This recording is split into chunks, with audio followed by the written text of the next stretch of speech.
You guys are taking king of the questions. At the end of this, ningependa a clear distinction between kama wewe bado unafanya art ama wewe ni artivism. Are you an artist? Are you an artivism? Isa dingine.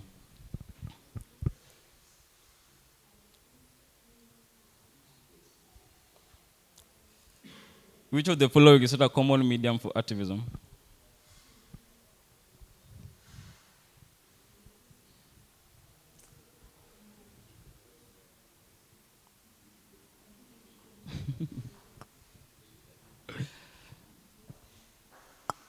Ukishajibu inua mkono juu. That question. 1, 2, 3, 4. Support your answer kidogo.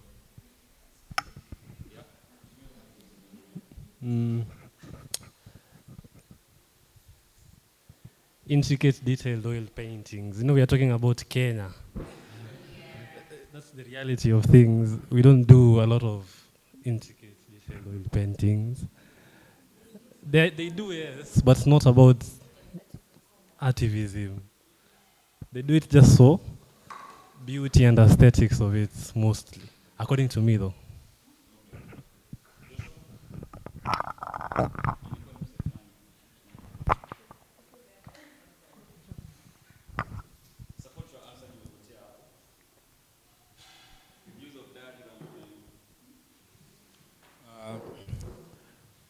Personally, mimi nasema it doesn't lean on so much in activism. It might be maybe just for personal reasons. Yeah.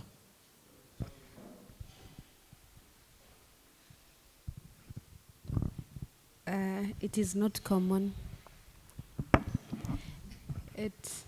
Because from the point of the kind of arts that I've interacted with, I think D is not common. But even often at times, D is used by high-end artists who really are not who are not activists, but I'm not certain. And he told me that is for Akina Da Vinci.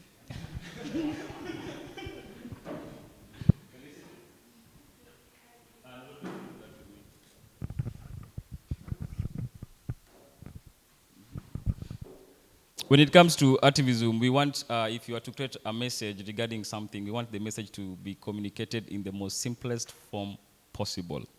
Hakuna maridadi. There's no geniusness when it comes to artivism.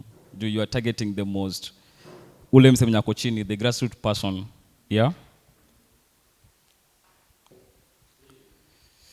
Talk to me, Oyamo. Uh-huh.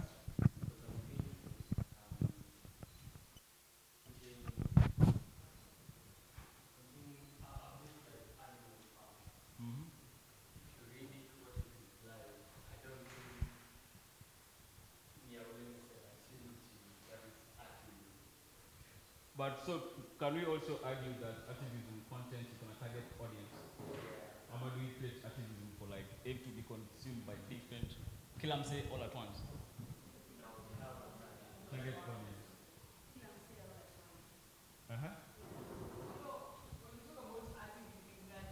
Issues that every person is going through.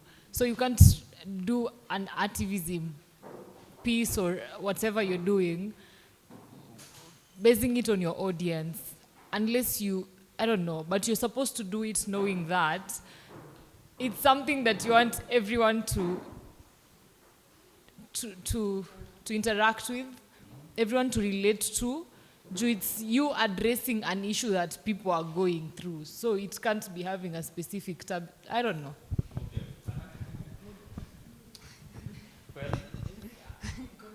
No contradiction. I actually agree. Yeah. I think like every single thing we are creating, it's because to identify kuna a problem mahali, sindio, and so we are creating to be able to address that. And I think that should be ideally consumed by everyone.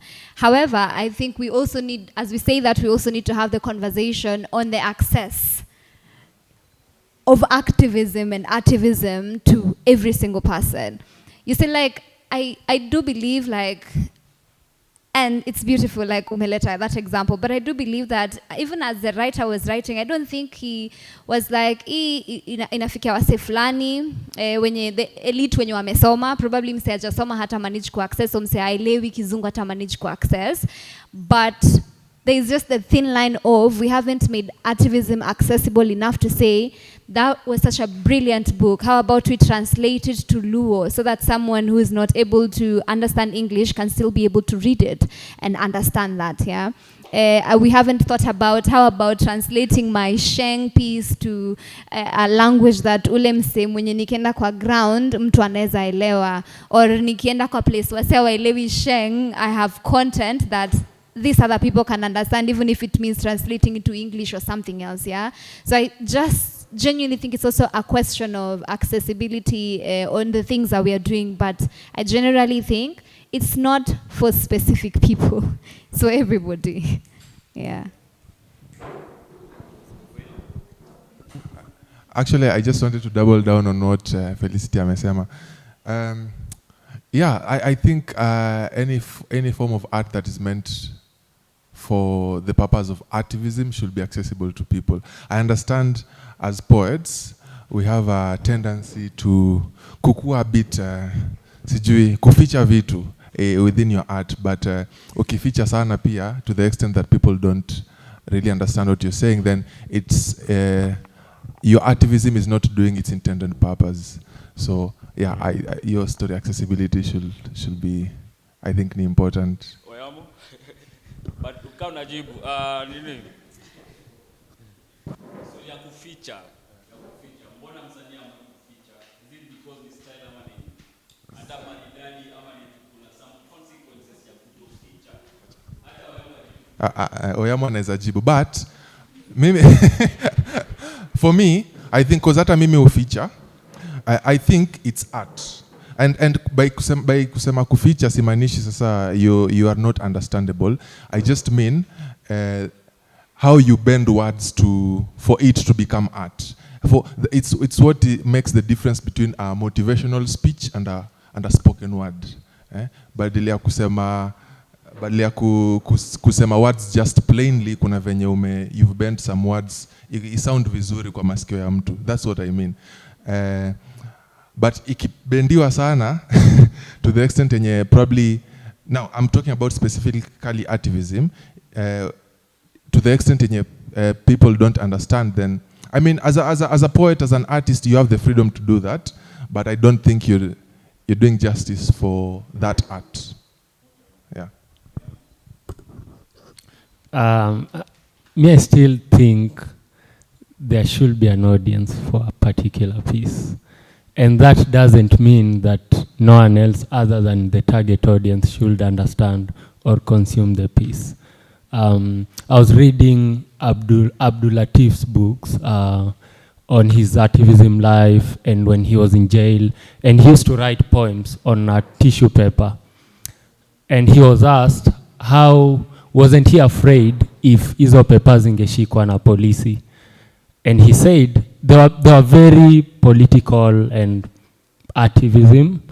And he said he wasn't afraid for the reason that hata kama wangezishika hawangeelewa.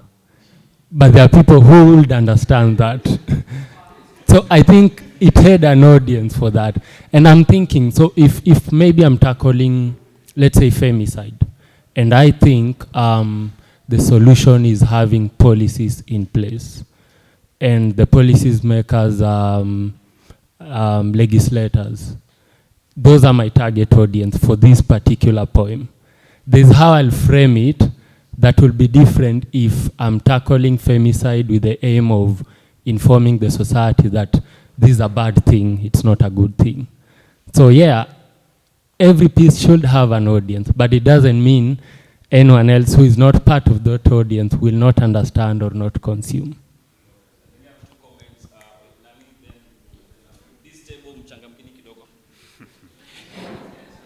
Yes, I agree with everyone. I just wanted to add something on what Oyama has said. I also feel like we need to have a target audience. However, we can always have, I don't know whether we call them the primary audience, then we have the secondary audience. Like there are people I'm targeting directly. However, there are other people who are also being targeted, but they're the ones that are targeted directly. Like just an example Oyama was giving, sometimes if I'm to write a piece, I know I'm targeting the young people because directly. However, with the same piece, I'm also targeting like the bearer, other people to also be part of it. So I feel like at times we need to have the primary target audience, then we also have the secondary consumers. But still the piece is for all of them, but we have people because we saw there that Artivism, we want to provoke thoughts, we also want to see actions. So for someone to be able to act, you must target the person with the piece so that they can be able to act. Yes. I hope not to lose my trail of thought, but two things. For me, consumption would be, is it consumption that it is palatable to the audience, or is it a consumption that is supposed to provoke questions? When I said why I was here, I say that I want to see how artists here or activists are using art to make revolution irresistible. Because the audience always is the oppressed people. Even before you want to influence policies, the people do not know that they are in fucking shit. So which policies are going to influence? And it's not the creator of the art that will liberate the people from their suffering from his or her art. It is the people who will liberate themselves, definitely after consuming that art. So it has an audience, and not a specific audience. Because if we say, if I was doing an art about the rights of queer people will be facing repression and oppression, but who are the perpetrators of violence against queer people? So it is non-queer people, but you are talking about queer people. I can coexist in a queer movement if I'm a queer nicely, but if I go outside, I'm going to face oppression from an anti-queer movement. So art is not for a specific people, it's for the whole audience of all oppressed people. And it will inform you that, hey, hi, queer person, I'm seeing you, but also see another person that, hey, you need not to oppress another person.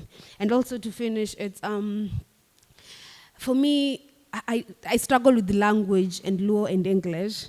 And at this point, I think even the English people, they cannot claim English. English, it's gone far and wide that the Englishmen cannot say it is our language. That if I created a poem using English, someone will ask me the way somebody about Dambudzo, why did I not write poem in Luo? It's because English is widely spoken right now. And I might reach like 1,000 people using English more than, but it's also important to localize it that even my grandmother in the village who never interacts with English can. But yes, it has an audience, and audience is the majority of the people who are oppressed, but not a specific caliber of people who sit in some boardroom and doing some fucking shit thing. I think it helps as an artist first before you become an activist to master your craft. Sindio, to know the reason why you are doing it and the target audience who you are targeting. The question in the other apple is how can artists ensure their activism is effective? By considering their audience and the context. Sindio, ningependa kuuliza as you guys answer the next question, tuko na team from Baraza, you guys do podcasting, and my question is, how do you guys ensure that you speak social issues to the podcast? As we answer your swali. Okay, podcast is wide. So majorly we focused on entertaining podcast when we were starting. Is just now that we have started getting into real issues, because when we were starting we didn't have audience. No one was listening to us. So no matter what we did, it could not bring any impact. So currently we are hosting people, and it is through these people that we are going to express what is happening. For example, when you have an issue, we can talk about it so that at least someone can learn from it or get information about it. But when we were starting, we focused on entertaining content. Yeah. Wangapi wetu pieces zao zishaikuwa flag as ni false information, reported mahali na say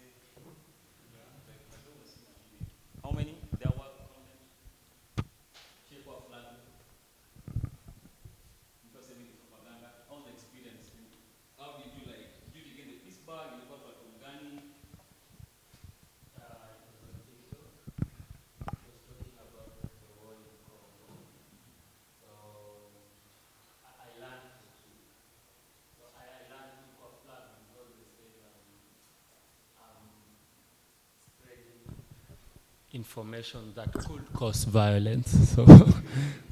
And I learned the trick. So I re-uploaded it without any hashtag or any caption, and it went through. So I learned they were reading through the caption and the hashtag. So hashtag Free Congo, hashtag whatever. Yeah. Yeah, Will? For me, it's not any personal art that was flagged, but it was an event that we were trying to do as Rafinki in Nairobi. We had partnered with a certain organization stroke venue inaitwa Eugenia Park, right? And it was after last year's protest, after Prezo alituita criminals. I don't know kama mnakumbuka. Tuliitwa criminals, and there was a lot of heat about that. So we set up an event called Poems by Criminals. Alafu tuka upload poster IG, tukaambiwa tushukishe hiyo poster haraka. And the event didn't happen eventually, so yeah. I think there's something we never notice as artists who have their work online. There is this thing that I learned recently, the government is doing a lot of censorship on things that really target vital things in the society.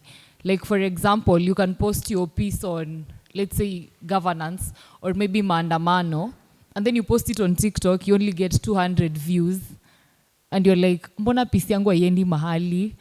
But kwa ground, it has been censored in a way or another. So inaweza kuwa piece yako haijakuwa flagged, but wamei-censor to a point that haiendei wase. Inaendea tu watu wanakufollow pekee. So we might think hatujai kuwa flagged before, but niko sure hapa, kama ushai post kitu ina target a super power or a hidden power, imekuwa flagged in a way. In our next segment, Imo will tackle why art can be seen as propaganda, and in cases of misinformation, what can you do about it, and how can you make sure that content you release iko na factual data. Yeah, it helps in Artivism if anything that you create, you tie it with data. Yeah, it gives it, what's the word I'm looking for? It's not credibility, authenticity. Yeah. The next question as we wrap up: what role do audiences play in Artivism? Kupiga nduru, kushare status, kunasi your ego. Ama audience wako ni mabeshte wako na neighbors? I'm just asking.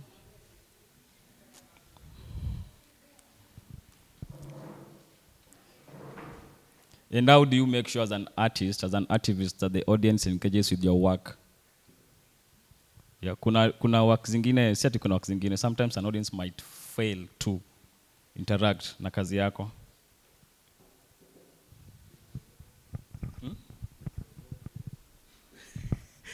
Si mtu kama amekataa kuona kazi yako na unataka aone, you provoke them. You can even criticize your own work to make sure that they talk about it. In most cases unapata umefanya kazi, umepost na kuna mtu amereact to it.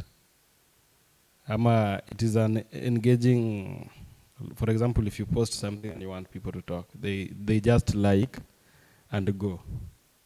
So there is no view or engagement umepata ama feedback from the people you are targeting. So I can say you can find another way to attack your own art so that yeah, it works. You attack your own work so that at least it reaches to a point that people can engage with your content. Do you guys think any piece created for Artivism can be sold? Ama hiyo ni a universe you created for the world. We don't put a price tag on it.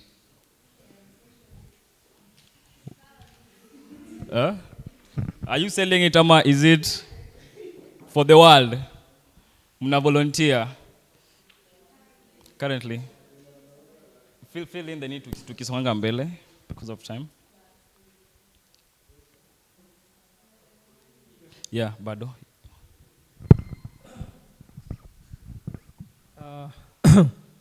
There's this story of this guy. I normally tell it most of the times. He's a painter. And then he goes to a restaurant and someone tells him to do a painting on a napkin. So he does the painting for less than 2 minutes. And then the guy asks, how much will it cost? The guy says about $10,000. Then the person asks, why? You only took like less than 2 minutes to make this piece of art. So I think you should be charged because it takes effort for you to be that good. For you to be recognized where you can put your art outside there and people recognize that this thing is relatable to the society, or to the masses. It takes a lot of efforts. Because what Picasso was saying, he said, I'm not going to charge you for the 2 minutes, I'm going to charge you for the number of years that I've put into my art to make it perfect. So personally, I think it should be charged because there is time, dedication, there is effort, and there's also risk because you can be arrested. Yeah.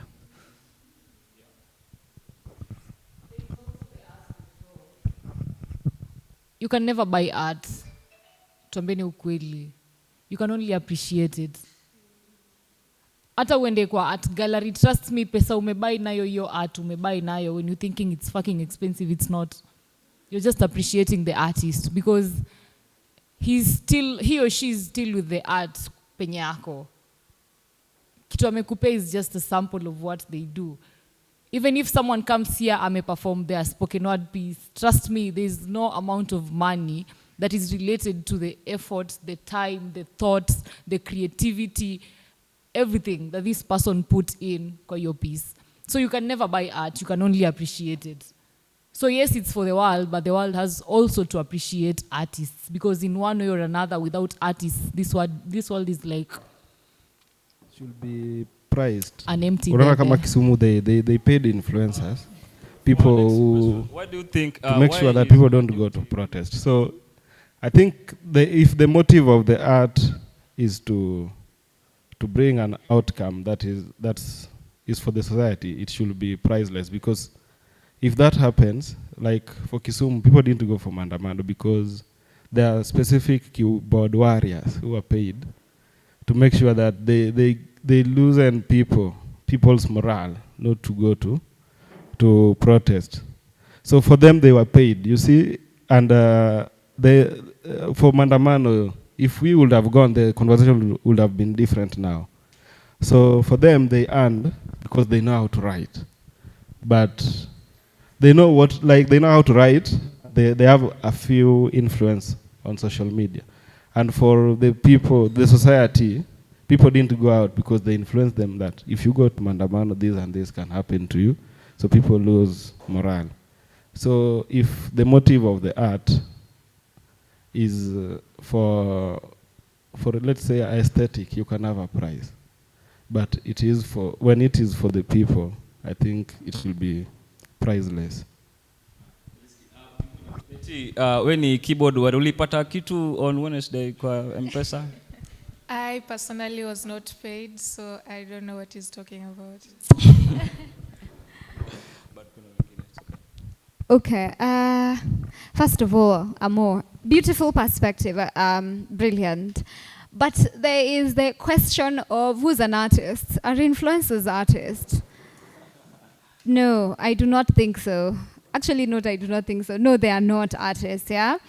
So if we would be having this conversation and you'd be saying, there were these specific artists that we know that were paid to use their influence so that people do not go to the streets, it would actually make so much sense. And then number two, I think the question isn't about you being paid to promote an agenda. You get? The question was about you being paid because you have created art and you are being appreciated for the art that you have created. And I think that should happen. However, having said that, unaona the moment when someone is giving you money to push for an agenda such as msiende barabarani, kutakuwa na vita, and we actually saw very horrible things happening. Gle sasa. Ulikimbiza na magonzis mpaka wapi. Yeah, but you know, we like saw that happening. Na because they already knew, sisi tumelipwa, tuseme hivi, na kuna wase pia wamelipwa kwa barabara kuchapa wase and to rape women and do all those hideous acts, yeah? And so for me, to an extent, it isn't a question about activists being paid. It's actually a question of it's not even a question of influencers being paid. It's just a question of wase fulani wenye wajielewi na waelewi responsibility out to the nation and to their generations coming, being paid to actually do that. So I still insist, activists need to be appreciated for the work and the effort that they put in the work that they do.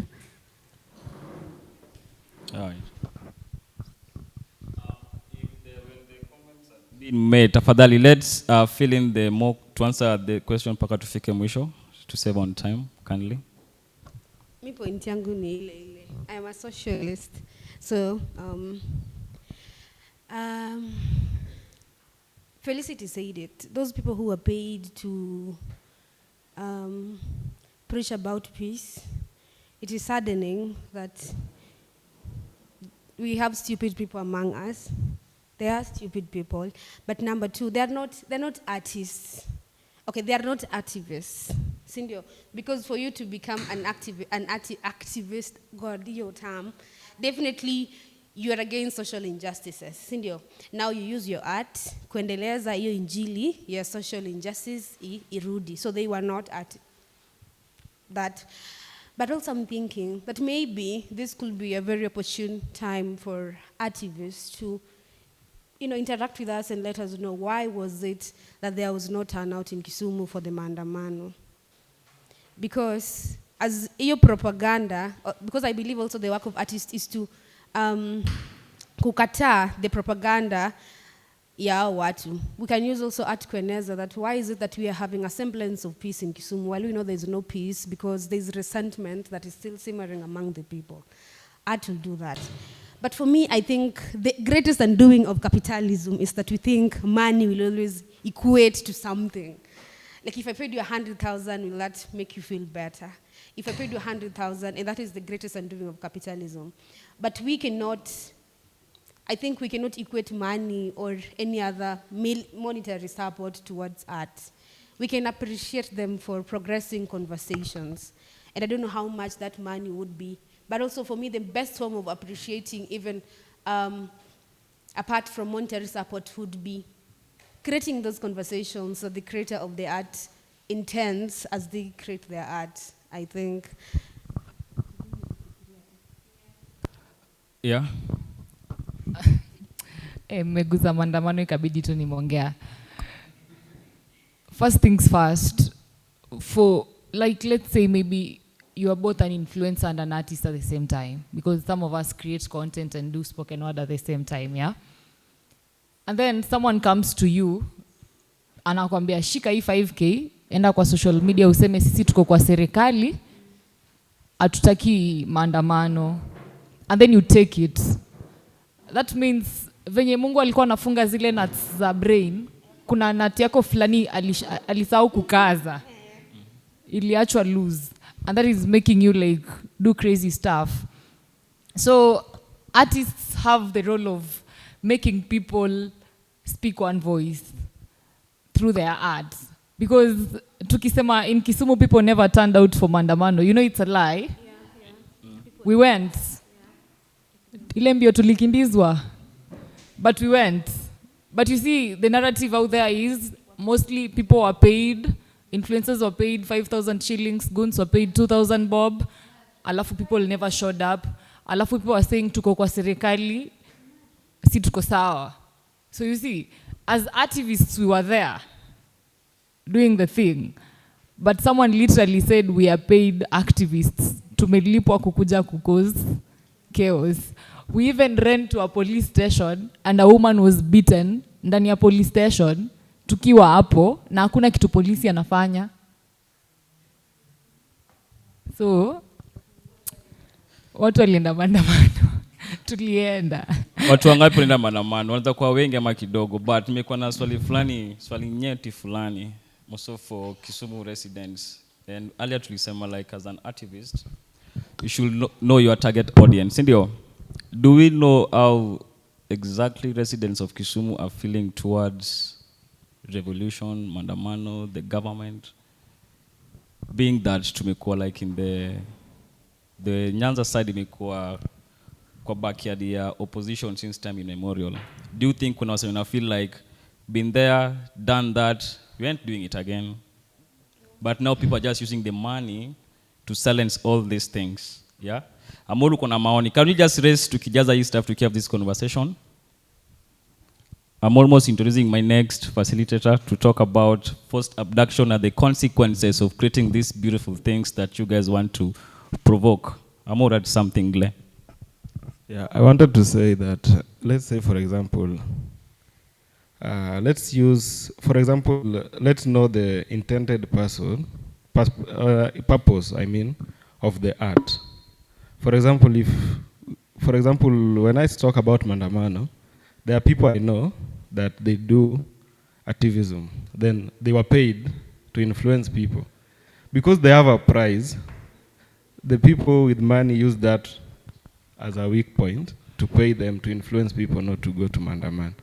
So I think we need to have categories or differentiate the two.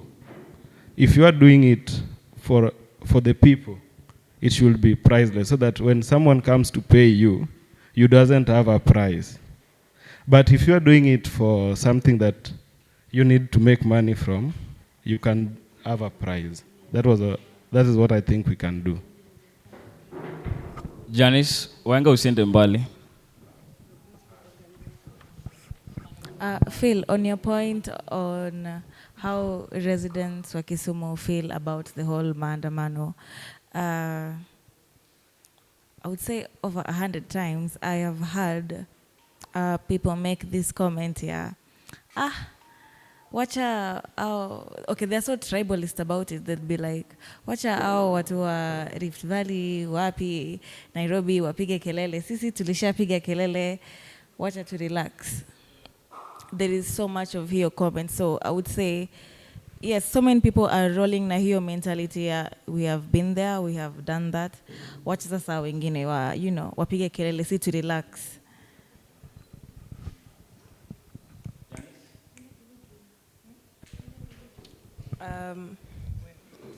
About maandamano in Kisumu, actually I feel kuna lots of mixed feelings because generations ziko pia ni tofauti, because kitambo Nyanza was predominantly occupied na Luos na watu wa Nyanza, so imekuja ikakuwa ni kama kona ya opposition. So saizi now that Raila ko huko ndani, now Luos feel like not all Luos, that is also the thing. Kuna wale wajaronye sawa wanafila wataki kupigana, ati they've been there, they've done it, acha wengine ndo fight. But I feel ile generation yenye tuna evolve into saizi, hakuna hiyo tribalism, hakuna mambo ati sisi tunatoka Kisumu, sisi tunatoka wapi, so we cannot do that. And I don't know which artist ni huyo wa Kisumu mwenye alilipwa Amor, but if as an artist unaweza put a price, okay, art should be appreciated. Hiyo ni kitu yenye iko, it should be, like you said, you cannot pay the artist, you appreciate the artist. So if wewe as an artist umeamua, you can create, lakini I think purpose yako as an artist ni inafaa kukudrive, because if una create as an activist and ukubali kuchukua pesa, it's like you're giving double standards. It's like unataka ukue mtu wa watu, but at the same time unataka ukule kando. So me, I insist art should be appreciated, and maandamano in Kisumu iko na mixed feelings sana, because Gen Zs hakuna hiyo tribalism. Kuna Wakikuyu wengi Kisumu, kuna so many tribes in Kisumu saizi. All over the country actually, kuna very different races. So actually Kisumu not participating fully, because kuna wenye walipost, kuna wenye walikuwa town, kuna wenye walikuwa wanauliza watu wako wapi. Like hata wewe uliuliza watu wako wapi. Lakini most people hawako nje, because Kisumu is associated na maandamano ile ya goons, ya mawe, ya wajaluo kwa barabara, na hiyo ingefanyika kama Raila angesema maandamano iko, but then Raila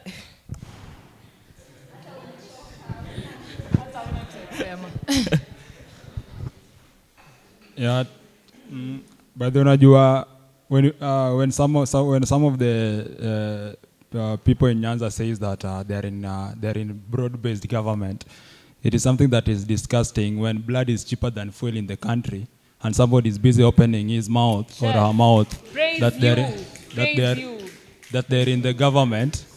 Another thing is that you cannot be going around and telling us that we are in broad-based government and yet we are not even safe anywhere you are. Thank you. No. So artists who are being paid for not going out to hiyo kwa maandamano, those are misplaced priorities. No. Also are doing it yao. They don't know their purpose.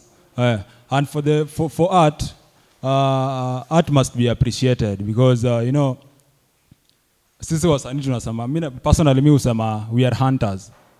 Inafika pale penye when we create our pieces and evoke emotion, the hunters become the hunted. Unaona? So saa zingine pia unatakanga tu ukianza kuwa hunted unaweza escape aje. So I just feel like art must be like appreciated.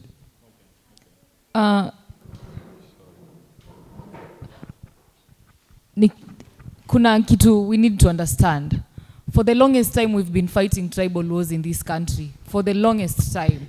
And for once, tribal wars zimeisha, and then we are now fighting the common enemy, who we know.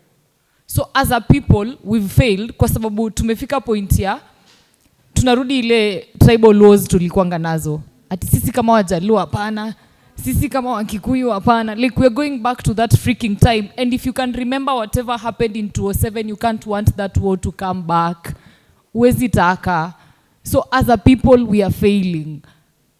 We are failing majama. Juu nilikuwa nasikia some old guy just here in Kondele, I was watching a TikTok video, akisema, sisi sahi tuko kwa serikali, tunakula vizuri, tunalala vizuri, baba yetu ametulia. Kwa ground, uni mse amepewa 2,000. Majama, sahi ukienda na 2,000 kwa duka, si unatoka na unga na skari na mchele peke. Hata itoshei skari, change hata una mafuta utapikana. So it's our responsibility to just make that call and tell people, man, let's stop fucking sleeping in the tribal lines. Because 2027 might be worse than 2007 if we don't be careful. Because our old guy is no longer going to have energy for handshakes. Trust me. He probably won't even be able to stand up and walk from here to there. And we'll be left alone. Hiyo serikali tunasema tuko ndani, majama, hatutakuwa nayo ndani. And I know there is fear. Unaogopa once you talk, you might be abducted. Once you talk, this and this can happen to you. Once you talk, freedom of speech. Kenya wanasemanga freedom of expression niko. You can express yourself however you want. But whatever happens after expressing yourself, mtu apigia Albert Simusa, hii Albert atushow.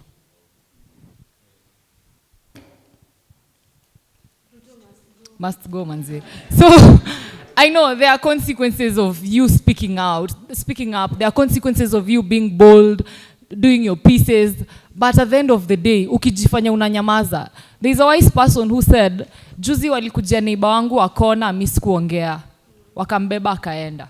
Wakachukua the next neighbor miss kuongea. Akaenda. Wakachukua the next one, I never spoke up. Akaenda. Leo ni mimi nimekujiwa, ni mimi peke yangu nimebaki kwa hiyo ploti. Nani ataniongelea? Si wewe ndo unaenda next. So when we lose our fear, they lose their.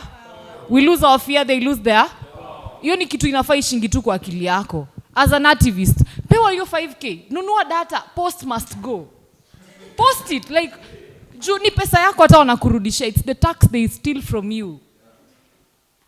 And in case you think how or they care about you, Murkomen was speaking recently. You heard how he said, if you find them, shoot and kill, yeah? The next day, he's there saying, me, I didn't order anyone to shoot and kill. They even rukaring their freaking police officers wenye waliwaambia ndeni muue, tena wanawaruka mbele ya wase. Even police officers, kama polisi ni jirani yako mwambie, say they don't even give a shit about anything you do. Tell them the truth. Because it's time we stand up as a people and tell ourselves, manze, enough is enough. Jumi, I remember, if last year tungeshikana mkono, trust you me, the revolution could be so amazing. But what happened? Mimi kama Raila nasema Thank you, maandamano Glenn. iishe. Tumeshukuru. Just the last point, tafadhali. I believe it's a workshop, yeah? My last point. When it comes to you knowing someone who did something wrong to someone na umenyamazia. For example, you know a goon who bet nikubit. Goon mwenye alitandika madhe na unamjua but you're not speaking up. The only difference between you and that goon ni yeye alipiga na wewe umemprotect. Like you, the two of you are just the same person. So just call out the vices in the society as they are. Thank you. So, snap for Glenn for those few short words. Santeni sana. Aha, I'm your next facilitator. So I'll be tackling something called safety from abductions and killings in Kenya. Sindio? So first question, what is the difference between kidnapping and abducting? Anyone?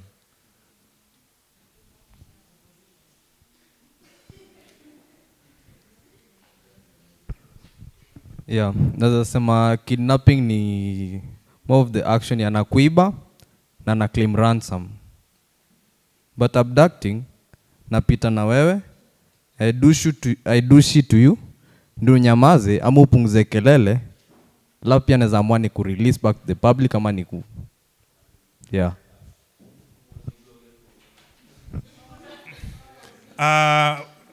Mtu aliniuliza hii swali. Can an adult be kidnapped? Yes. Why not adult nap?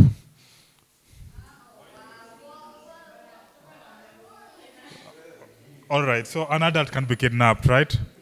So, nilikuwa nikiwanda because the word kid ilikuwa inafanya nafikiria sana, si ndio? So yeah, kuna research nilikuwa nafanya leo asubuhi. Since June 2024, the first ever 25th June, ile ya kwanza ile yenye watu walienda parliament, more than 100 Kenyans wamekuwa abducted, yeah? Mainly youths and activists, right? Now the funny part is, there are some people wenye wamekuwa abducted, but watu wajui walikuwa kidnapped, walikuwa abducted, mainly because they don't have a huge following on social media. Inamaanisha, ukipost kitu Facebook na uko na 80 friends na ukue abducted, then no one, right? No one, hakuna mtu atajua, but niseme for example, someone like Hanifa, akona huge following on X, kwenyoko, or Twitter, ita take even more than, itakuwa ni a few hours, hashtags itakuwa zinarushwa, si ndio? Yeah, so hiyo pia inaleta challenge in this all matter of abduction, si ndio? Like, do we have to be so popular on social media? Like, do you watch out for your brother and sister ujue, hey, huyu mtu akienda missing right now, then we should start raising awareness on that. Yeah? How do we go about that? Niseme someone who is not so much known, and a huge following, and not very famous. Tajuaje? Like, how do we tackle that? How do we go about that? Because someone might just miss na utasema, Felicity, ule ni kama ameenda safari. Sindio? Now that's crazy. So, how would you, okay, personally, nakuuliza individually too, someone is missing suddenly too. What will be your first step if you're close to this person? Imo, hauna jibu. Yeah. You have an answer?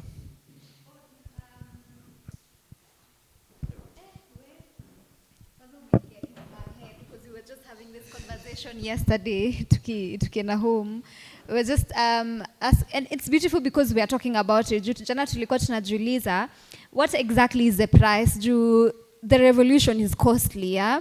And then I was telling these two guys that mimi, ikifika ni moment yenye ninaambiwa tu ni mimi, wananikujia. I have control over my life. I can say, sawa, cool. But then I'm like, niambiwe sahi, ni mamangu, ama ni sister zangu. My God, that's my entire life. I'll freak out. I'll just be like, sawa, mnataka nifanye? Nitoe nini? Ni delete social zangu, nitoe post zote, you know? So when you're talking about it, I think personally me naeza panic. I'd be very willing to negotiate. I think I'd be at that place when like activism chini na activism, I'm like, are my people safe? What's happening to them? Are they okay? So I think naeza panic kwanza, and then nikiambiwa labda nitarudishiwa nikitoa post, nadhani naeza delete post nikwe tu sawa, because I think that now that is the extra mile. It's no longer about me. And I know I may sound like a coward right now, but inafikanga to your moment where it's like, I choose cowardice, basi. I choose that if it means that everybody around me is going to be safe. So I genuinely do not know how I would react. But if it's not someone close to me, like maybe it's not family, it's another activist, it's another artivist, I'd most certainly go and retweet a hashtag, you know, if it comes to that, yeah, I'd be like, I'd do that. Also personally, nakwanga very huge on asking other people to also share. I'm like, even if you don't have a caption, you don't have any of that, wewe chukua tu venye iko hivo, skuma tu hivo venye iko, yeah? You don't have to say anything on it. But if I'm being honest, I haven't exactly thought about it much, but I have also thought about it much. I'd freak out. Question to you. Does ransom have to be monetary? Does ransom, ukiambiwa hey, niliuliza swali the difference between kidnapping and abduction. The gentleman pale akasema abduction ni hiyo kuchukuliwa willingly na nini. Kidnapping ni kuchukuliwa alafu they demand ransom. Now I'm asking Modis, if someone was kidnapped, does the ransom has to be monetary? No, absolutely not. It doesn't have to be monetary. Sometimes, kwanza turudi ni kwa movie. Sometimes hawaombangi do, si ndio? Wanakuambia toa blueprint. Unaambiwa, you know, like it could be anything. Unaambiwa step down from that position. It doesn't necessarily have to be, you know, money. It can be a whole lot of things, yeah. All right. So you are saying a very interesting point pale. Ulikuwa unasema if it's a family member, then you'll probably be deleting all tweets na nini. In that case, it will be kidnapping, not abduction, right? Because they're holding you at a point. Sorry. He is right, but we have to understand another thing. Like unaonanga, I feel personally, like abductions ziki happen, inakonga ni kusend a message, yeah? So kuna abductions ina happen hivi, we uliongea, tunakuchukua. The plan is tukuue, tukumalize. Nobody will find you, right? And then there is other abduction that mostly happens to famous people. I don't know. To send a message to the rest of the masses. We tutakuchukua, we'll do very heinous things to you. Tukuwound in such a way that tukitoka uambie wase wengine experience yako, no one will ever want to stand up again. So it could be two things. It could be two things. Unaweza kuwa umeabductiwa ukufe, tusiwahi kukupata, ama uabductiwe as a lesson and a message to other people. So it's still both. That's true. There was one observation ilikuwa happen. I'm always very active on X. So in 2024 kuna watu walikuwa na abducted, and when they were released, one of the most common thing tulikuwa tuna notice ni none of them was speaking about what happened. I don't know if it was out of trauma ama ilikuwa ni threat, but even the most outspoken walikuwa narudi wananyamaza kabisa. Unaona? And then they get inafika point sasa yani hata wana lose ile momentum. Yeah? So I think that's also a government's tactic. In silence. I don't know what they do to people out there because they never really talk about it. Hatujapata an exclusive story. Because kuna pia wenye walikuwa abducted and their bodies were found lifeless. An example is there was that university student alipatikana kwa quarry, body floating. What was the name? Yeah? I know the name. Denzel, yes. Yeah, that was Denzel last year. Alipatikana kwa quarry. But I don't know. I kind of feel that tuna move on haraka sana as a nation. We really move on quickly. Like juzi tulikuwa na ile BBC documentary, yeah? Tuka hype, tukafika 5 million, then Suddenly, to move on. So, this is a subtopic kwa hiki tunataka kuongelelea. It's a question actually. I was feeling like the current strategy tunatumia imestall. You know, going to the street in numbers and tunafika pale, tunanini. Do you think we are heading somewhere, or do we need a change of tactics? Penye tuko? Anyone? Or do you think we need to get back to the boarding room to say, hey, we need to reassess this. This is not working. Or do you think tuna head somewhere where we are? Jadwong.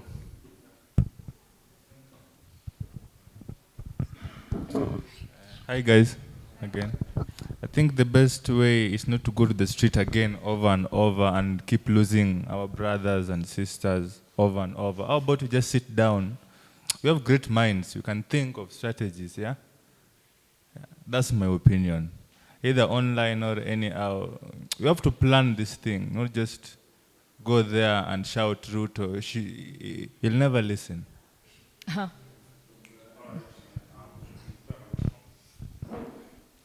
When you look in history, the only country yenye haikuwa colonized, I think, ni Ethiopia. Now they used radical means to plot I don't know if it was a bloodless coup. I'm not good with my history.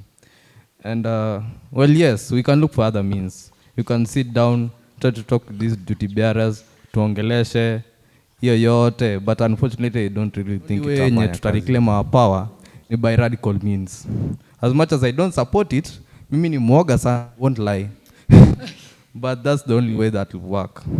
We need to educate the masses, teach them what the government's supposed to do. Tueleze exactly nini exactly inafaa kufanyika. Tuonyeshe what exactly is happening. Because you've raised a very good point that the people wenye wanaenda kuteswa, they don't actually come out and say these things. Because tena kuna kitu yenye wanafanywa ingine.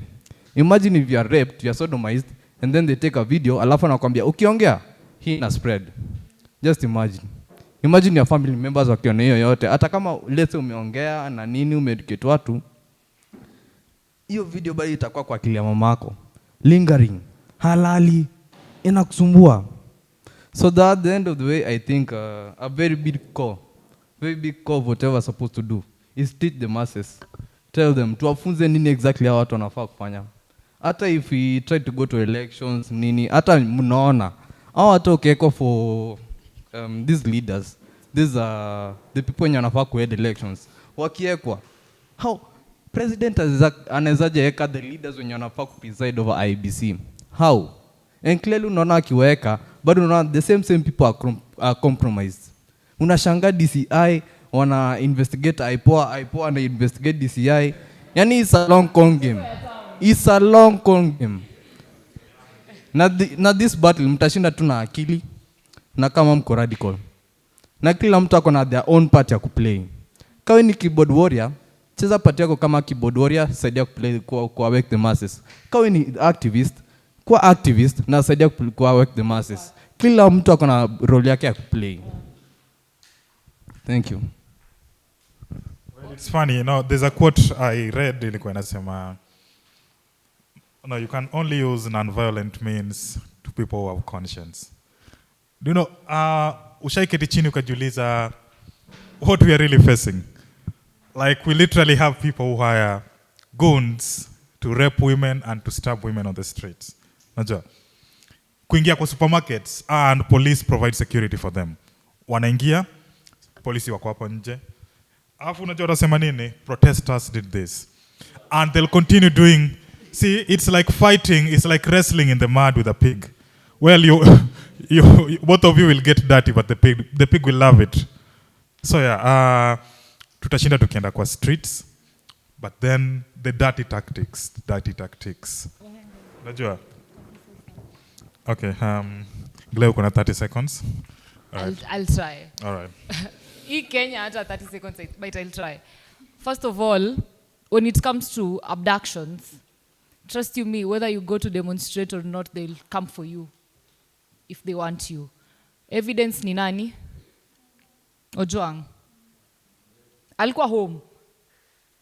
If we never realized demonstrations za last year zili cause impact in one way or another. These people are shaken in one way or another. Trust me. Demonstrations hukua very helpful. But then again, imefika point tunafaa ku restructure. Like we have to go back to the drawing board and draw a strategy that will work for all of us. The more tunasema tuache ku demonstrate tukae home, tumetulia, they'll do us to provoke us to go and demonstrate again, because that is the government for us, yeah? And that is what we signed up for. So what I would advise don't just be silent. Hata kama we are cancelling demonstrations juu tunakufa, whether una demonstrate, ama unauza mask, ama unalala nyumbani, kama wanakutaka, they will come for you. So just ongea tu. Just do your ongea, like speak up. There's power in masses. Use social media vizuri. Yeah. Thank you, Gle. Tutaenda next, there's the tools we use. Because here's the truth. Well, unaweza feel confident penye uko, and you can say whatever you want about the government, right? It's our right, but we know who we are fighting. So I have a question to you. Kuna certain precautions you take? Are there certain tools una ensure uko safe? So hata kama wewe ni keyboard warrior, unajua tu enyewe mimi ni keyboard warrior, but I'm safe. Kuna mtu yote hapa hivi maybe anatumia certain tools to ensure they're safe. All right, keep it brief. All right. As a keyboard warrior, there's something I learned. You need to use VPNs. They help hide your location. And for my friends, I tell them to share the locations where they are, the ones that are active on the field. Like recently, my friends went for Mandamano. So one thing they did is they shared their locations. Those were in Nairobi. They shared their locations with me. And once it hit 6 p.m., I had to ensure that they are on their way home, or they've found an asylum or somewhere they could make sure that by 7, each of them is home. So VPN helps. Also using networks that are not Safaricom. They'll sell your data to the government. You all know that. So you can use Airtel as your network. That also helps sometimes. Yes. All right. VPN is a very good example. Yeah.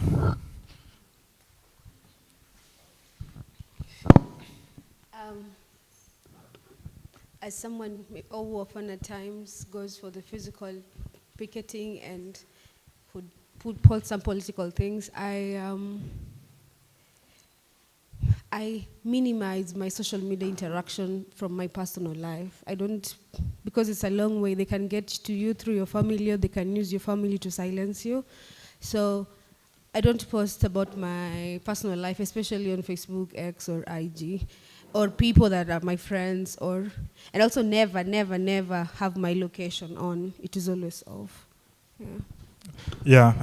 Another thing also, another tool pia is Google Maps. For example, ukijua umeanza kunotice, hey man, kuna venye watu wananifuata, si ndio?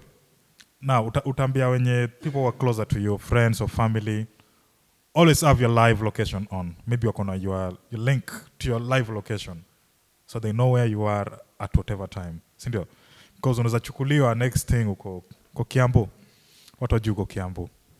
But if you have your live location, Google Maps, you can easily be traced. There's something pia, there's certain, you can't, using the normal emails, using my Gmails, see easily unaweza kuwa tracked. But then there's certain Proton Mail, Tutanota, unaweza tumia hizo, encrypted, nacheki. There's 2FA, protects your online accounts from hacking. Also, unaweza kuwa na panic word, unajua? Maybe uko ushachukuliwa kwa ndani ya Subaru. There's a certain word unaweza sema. I don't know how practical that is, but when I was researching, ilisema it could be effective. Okay? Also, unaweza change your routine. If you know you have a target on your back, if you know you are outspoken kama Gle, then you never walk alone at certain times. Unakuga na kikosi tu yani, unakuga na rende yako, unaona? Just have your crew, just have your team, because we are fighting people who have no conscience at all. Okay. So I have a final question here. Does anyone want to quickly share a safety idea they hadn't thought of before? Maybe uko na ile ni yako tu yenye unajuanga na ujai share before na watu unaweza taka kushare, tuambie ni aje, hii inaweza work. Because now we have to learn, we have to, unasema one thing, we have to adapt. With enemy akifanya hivi, we have to, you know, yeah. You have an idea, Glenn? All right. Actually, if you're doing stuff online, your Artivism online, unaonanga venye ukiregister hizi apps lazima uweke country. Please, weka hata UK. Usike Kenya. I have people who do that. Kenyan stuff is really censored. Si mnakumbuka nikiwa show. So once you register na from another country, it is easier for you to get information easily so that you can spread it to your people. You get? Sawa, nataka kupea more microphone. Haya. Unataka kutulenga na ulituliza tactics. Si ndio? Kwa nini hiyo moja tu ndio iko? Si kila mtu hapa ni mjanja by the way, si ndio? Me as a business person, mi nakuanga na shop na nafunganga late. Inakuanga tricky by the way. Kuna wasee wanaweza kufuatanga. So mimi naambianga wasee usikuwe na routine. Because if you have a routine, ni rahisi msee akupate. Kama unafunganga 4, anajua tu 4 msee anatoka hapa, anapita pale. So atakufuata kwa urahisi. So kama una hii routine, at least kwa leo ukikuja asubuhi na hii njia, next day isikuwe the same. Because ni rahisi mtu ajue, huyu alipita hapa leo, kesho atapita hapa. Anajua tu unatoka hapo, unaenda hapo, unaenda hapa, unarudi home hapa. Kama ushajua unafuatwa, at least kwa tu mjanja uko na different ways na different times. Kama leo ulitoka 4, at least pita kwa kevo, ukae. Tena kesho usipite kwa, at least isikuwe like najuanga tu unafunga 4, unapita hapa, unaenda home. Because ni rahisi ni kutrace. Kama najua unatoka hapo, unaenda hapo, unaenda hapa, ni rahisi ni kupate. That's really true. I also have other ideas. This is for the online activists. You can use pseudo accounts. They really help. And separate your, just like Leo was saying, separate your social life from your personal life. This helps, it helps separates your family, your friends, and your personal life from your activism. Another thing is you can use banner phone if you are active in the forefront. Use banner phones, they'll help distract those who, the DCI or whoever is on to you from getting into your personal life or your family members. Yes, thank you. Ni very funny because pale Twitter kuna slang inaitwa pest. Pest ni kuwekeza cabbage. Eka namba ni kutumia kakitu. Alright, kuna activist fulani, sitamtaja jina, alishikwa hiyo design. Mtu alimwendea, buda, napenda venye ufinya hii serikali. Hebu pest ni kutumia kitu. Kijana aka pest. Haikulast hata long akapatikana. See that? So manze, tupunguze greed kidogo. Si ndio? Ama tamaa. Si lazima pest kwa kila mtu mwenye anataka namba yako. Si ndio? So that was my time. Nilikuwa na cover abductions. Wahenga. Sorry. Last one. This is a little bit old-fashioned, but manze, it will not hurt to learn a little bit of self-defense. It is old-fashioned, yes. Now, si watu wengi watakubaliana nayo, but then it will really not hurt you to have a few tricks za self-defense. They really come in handy time enye technology haiko hapo kukurescue, and time enye you can't really access human beings around you. That's very true. We should all learn self-defense. Maybe that way we can defeat Kasongo. All right, I'll be handing over the microphone to Immortality. Emo, siwe ndo namalizia, sindio? Thank you.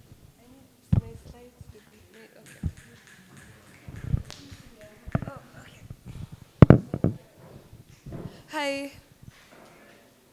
My name is Imo, and I will be taking you through the last part of the workshop, which is false information. Okay, so I'll start the workshop. Okay, it's not really starting. I'll continue the workshop with playing a game with me called Two Truths and a Lie. So I'm going to tell you 3 things. 2 of them are true, and 1 is a lie. So you guys have to guess which one is false. Okay. Oh, right. I told you my name, right? My name is Imo Eparis. So I'm Congolese. My high school classmate is the current Miss World Zambia, and I'm a comedian. So which one's the lie?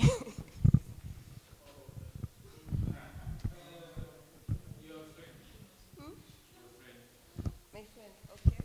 And anyone else? Marianne? No one else? Oh.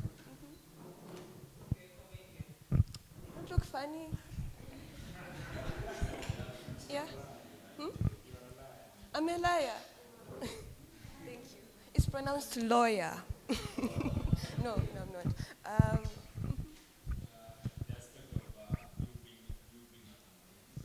I don't look Congolese. Oh, I don't look Congolese. Okay. Wow. Okay. Okay, yeah, the Congolese one is the lie. Oh, now, have you noticed how everything sounded like a lie and you couldn't tell what was true and what was false? Yeah. So that's what we're going through.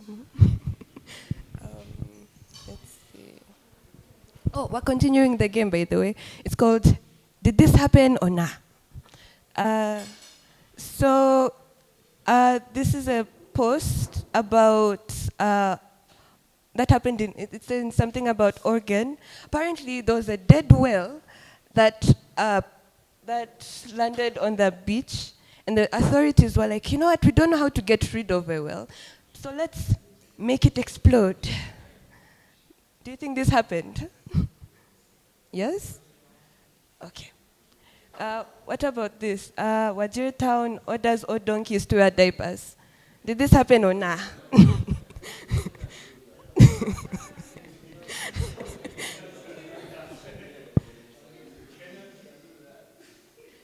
So are they both true or are they both false?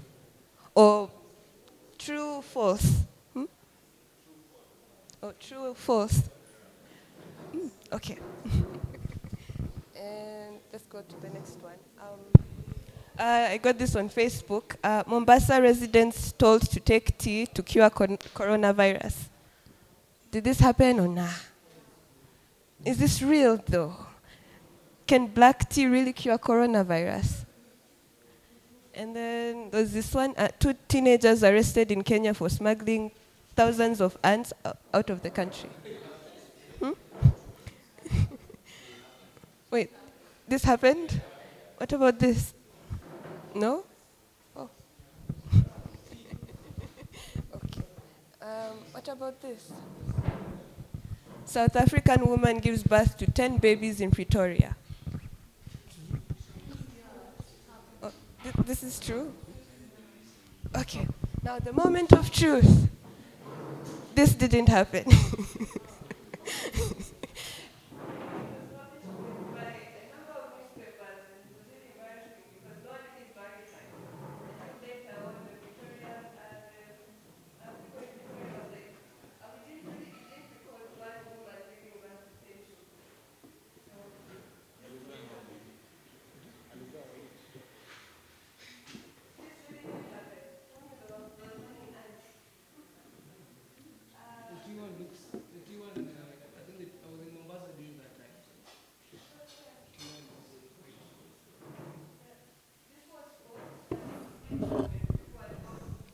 Check.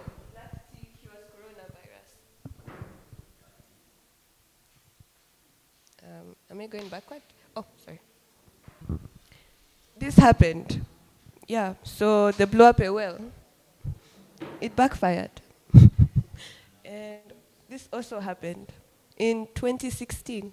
So they made a new road, and they're like, we don't want dirt on our road. So yeah, donkeys were ordered to wear diapers. Mhm. So, so real stories and fake stories are usually, you can't really tell what's real and what's not. And that's what people who spread disinformation use. Because we don't really check our sources. Like, case in point, we put in the logo, we use the fonts, bam, a story. And then we have to wait for them to say it's fake. Again, we don't check our sources. And now we have a lot of false information flying around, but we also have different types of false information. The first one is misinformation. This is defined as false, incomplete or inaccurate, misleading information or content that is generally shared by people who do not realize that it's false or misleading. So it's those WhatsApp messages that you forward, you know those ones? Those ones about, I'm going to use COVID, what were we calling them? Throat sanitizers and stuff like that. Or those, even when we blame our mothers and say, you know, they always share stuff that's not true. Are we becoming our parents? Anyway, false misinformation is shared by us. We don't know it's false, we believe it's true, and we share it. Well, this information is information that we know is false, and we intentionally share it in order to spread, mislead, and manipulate people, often to make money, cause trouble, or gain influence. And then we have malinformation. Refers to information that is based on truth, though it may be exaggerated or presented out of context, but is shared with the intent to attack an idea, individual, organization, group, country, or other entity. I'm not sure if I should use this example, it's a bad example. Let's say you're getting married, right? And they ask the question, does anyone object to this? And then I'm like, yes, I have a video. And this video is, let's say, Felicity is complimenting him, giving him an award, saying, oh, you did this, your sculpture was really amazing and stuff. But then we take that bit where she's complimenting you and make it look like, I don't know, you're going out and like you're the love of her life. And I'm like, I object. And then you don't get married because we don't want you to get married. And you see, we've taken what she said out of context and ruined your marriage. Sorry. Yeah, so there's that. When is false information likely to spread? False information is likely to spread when things are going wrong in society. We're not spreading false information during Christmas. So there is usually an increase in in spread of conspiracies as seen during COVID. So there are 4 constant targets for false information, and that is election period, during the elections, health, war and conflict, and climate. When there's peace, we don't really... how many wars do we have currently going on? A lot, ne?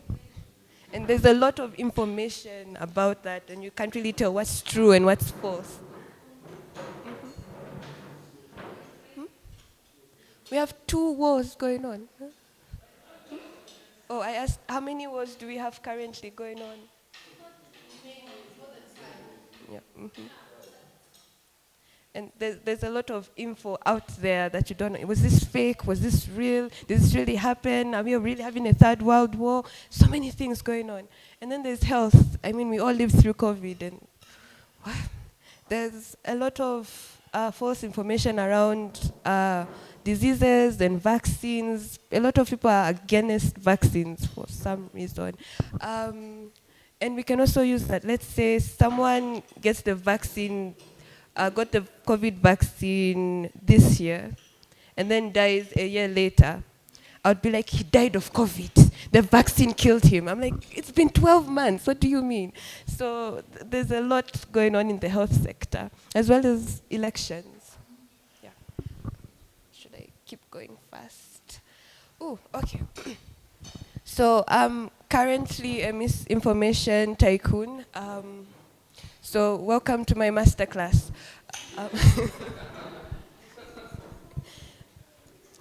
So here, tricks and tactics used to spread false information. So the best way to spread false information, sometimes when you're starting out, let's see, should I say this? False information 101. You can first start by impersonating someone.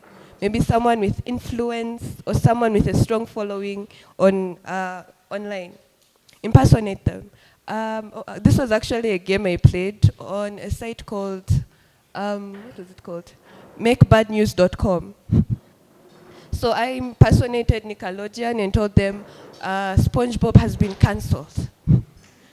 And yeah, people reacted. Of course it was false, but I got followers and that's all that matters. So sometimes it's not necessarily about being credible, but about how many people actually follow what you say. So that was with impersonation.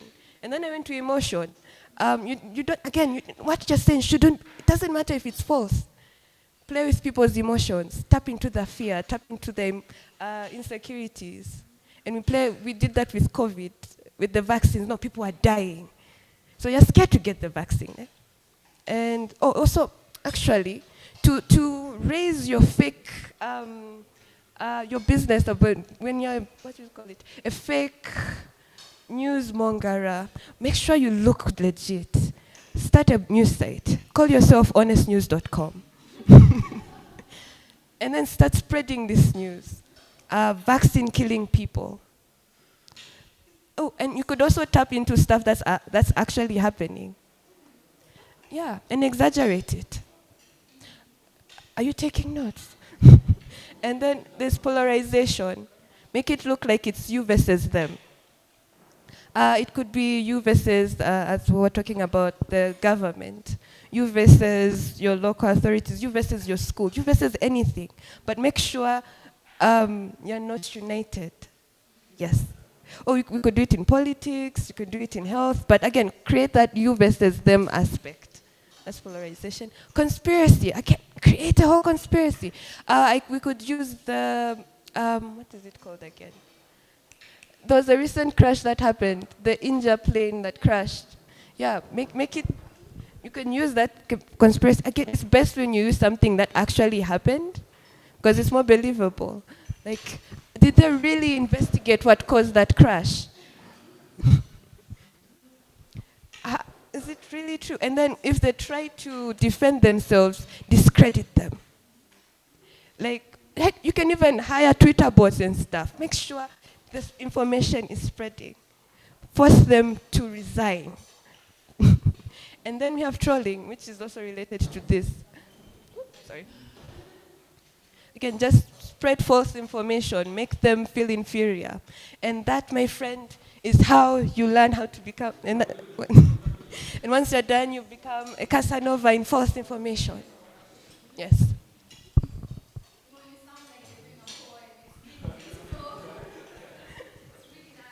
Thank you.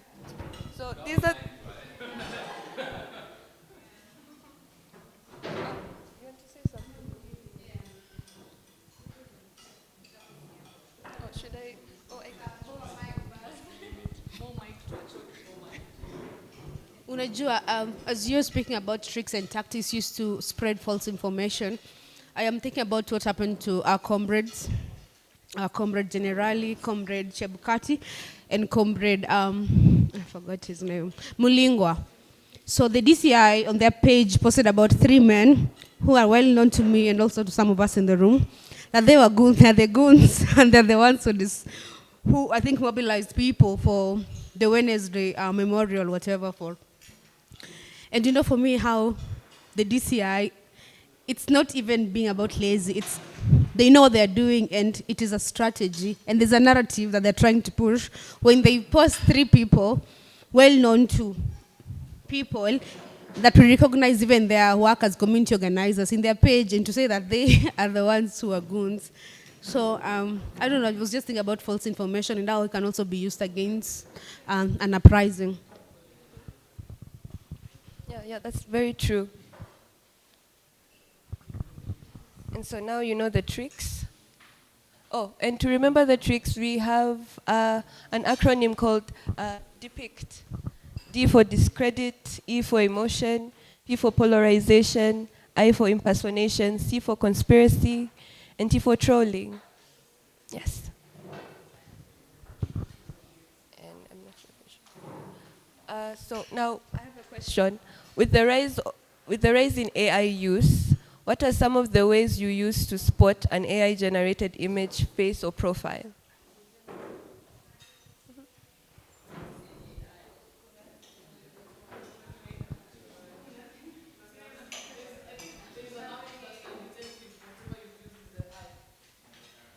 An app? Do you know the name?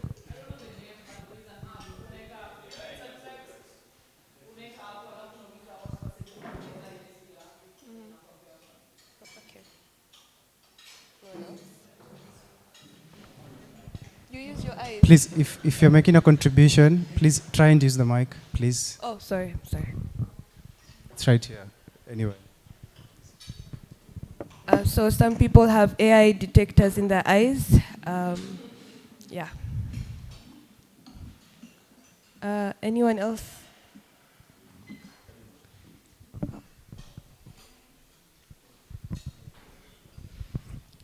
Mi naweza jua juu AI kuna urembo fulani yenye humans wanakuanga nayo yenye AI. Jua humans wako na urembo imperfect. AI iko na urembo perfect. I don't know what that means, but I'd really know if there's an... But yeah, I'll spot an image yenye imekuwa created na AI. Kuna tu some, I don't know, kuna some nitty-gritties that misses, ama kuna nitty-gritties that wao wanaongeza sana. But sometimes it's hard. And I'm sure moving forward, ningependa kutumia AI detectors kujua an image created by it. So AI detectors and human eyes. Can also ask AI if the image is AI generated. Oh, so you can use AI against AI. Okay. Okay. I am almost done. So why do people believe in these things? Just a minute. But then if we say we are using these things to actually detect if the images or messages or whatever are AI generated, it basically makes us insecure human beings in general. It means we'll start now detecting every single thing, whether they are AI generated or not. I think that's a toll on human being in general.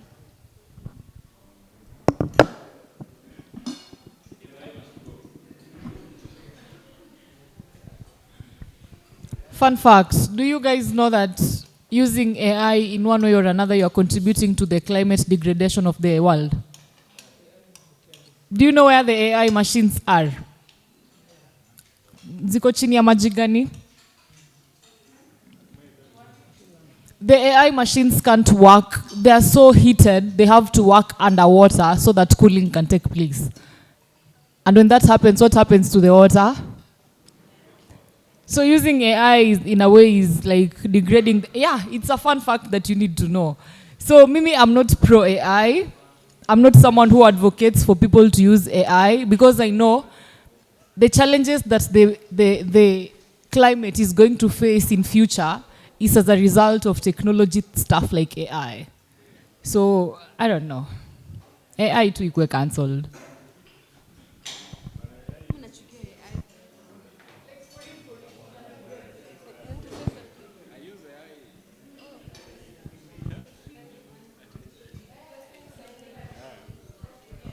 AI inasaidia bana.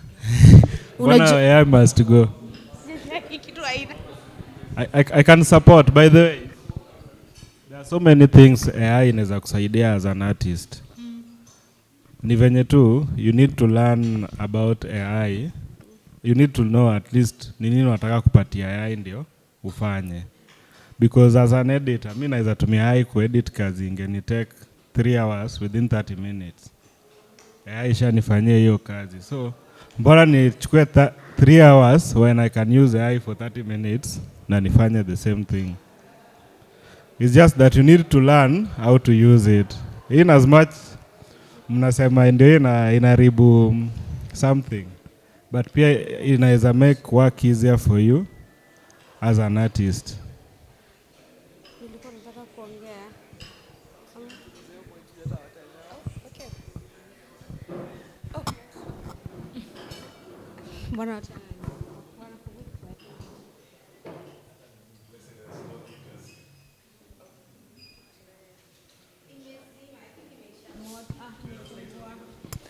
Sasa, I don't advocate for AI. First, it's because it denies us critical thinking. And maybe as a people who, if I was to ask AI a question, I think for me they will interact with me not in a way that even would trigger my thinking. It is, the education system denies you critical thinking, and even in your socialization as a normal human being, you want to limit your thinking to AI. And number two, AI is just not a machine that works. I think there are people, I know there are people really, because it's only the human brain that can be that innovative, that sit behind there and answer all their questions. For me, I see a labor that it's not rewarded. So for me, to exploit the labor of the people behind those machines. And number two, to deny people critical thinking. I recently wrote a whole document. Mzuri, from my brain, I did not even Google anything. Maybe when I wanted opposites of words. Then naeka kwa AI, inaniambia ilisema nikona it is 60% AI generated. And Lord, nilio ilikuwa my own labor of love. So kuangalia pia AI is, human beings think the same. Sometimes ukigugulingi kitu, when we're looking for name of certain organizing, vitu tulifikiria, tukauliza AI, it came. So for me, there are people whose labor are not being rewarded. And number two, it denies you critical thinking, that as a person you need to think critically. Can I ask you a follow-up question? So where do you think the world would be 5 years from now? Because this is the state of the world with the AI now. People are like, I can tell this is fake, this is real. What about, what year are we in? 2030. In 2030. I think the world in its form is very scientific. It means that definitely even in a civilization that does not even solve issues, it will just degenerate yenyewe.